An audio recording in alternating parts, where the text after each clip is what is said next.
శ్రీగురుభ్యో నమః.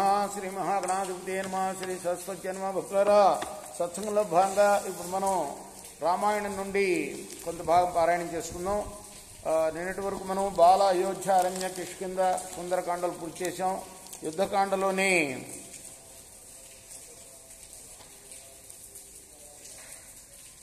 47వ సర్గ వరకు చెప్పుకున్నాం. ఈరోజున 48వ సర్గను ప్రారంభం చేద్దాం. ప్రారంభించే ముందు వాల్మీకి మహర్షిని ప్రార్థన చేసుకుందాం. కూజంతం రామ రామేతి మధురం మధురాక్షరం ఆరుహ్య కవితా శాఖం వందే వాల్మీకి కోకిలం.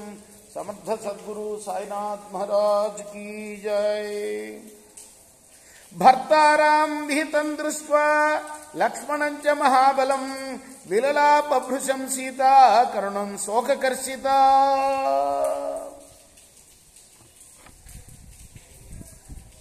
సీతమ్మ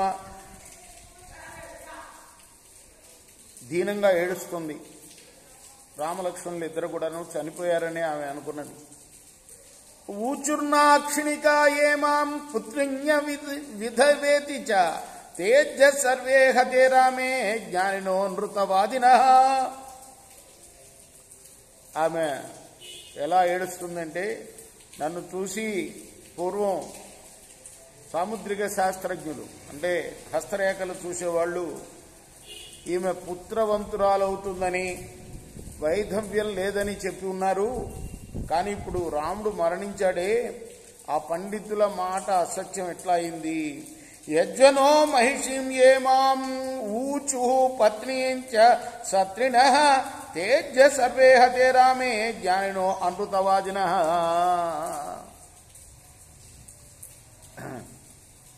పూర్వం ఏ పండితులైతే నన్ను గురించి ఈమె యజ్ఞాలు చేసిన వాడి యొక్క పట్ట మహిషి అవుతుందని, ధర్మపత్ని అవుతుందని చెప్పారో ఆ మాటలన్నీ ఇప్పుడు అసత్యం అని తేలిపోయింది.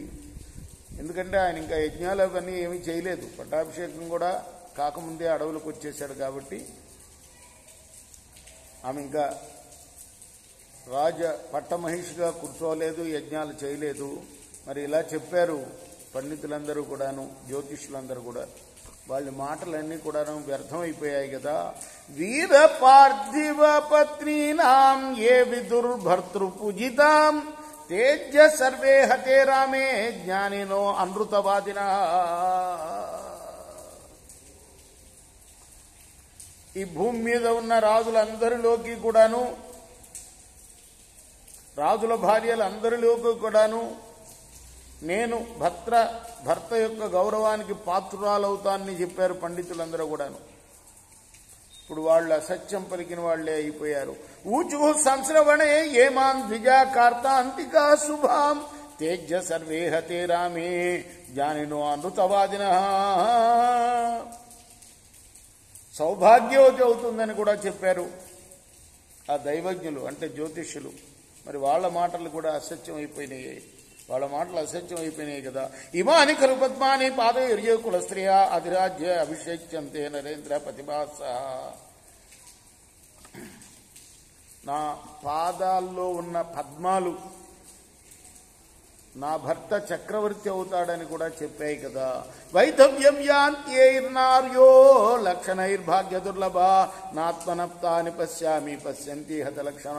ఇదంతా కూడాను ఇంద్రజిత్తు రామలక్ష్మణులు ఓడించాడు, కానీ వాళ్ళు చనిపోయారని. ఎందుకంటే ఒక్క అంగుళం కూడా చోటు లేకుండా రామలక్ష్మణుల ఇద్దరి మీద బాణాలు ప్రయోగించారు. వాళ్ళు పడిపోయారు, చనిపోయారు అనుకున్నాడు వాడు.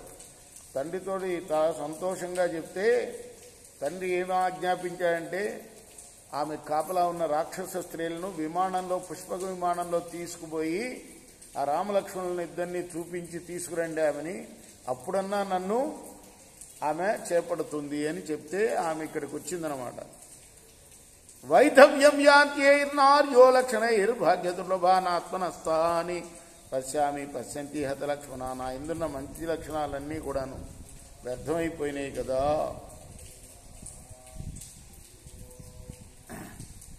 ఏ వైధవ్యానికి సంబంధించిన ఏ లక్షణం కూడా నాలో లేదే, అయినా కూడా ఇలా జరిగింది అని ఆమె శోకిస్తుంది. రేపు మనం 8వ శ్లోకం నుండి కొనసాగిద్దాం. కృష్ణార్పణమస్తు. సాయి కృష్ణార్పణమస్తు.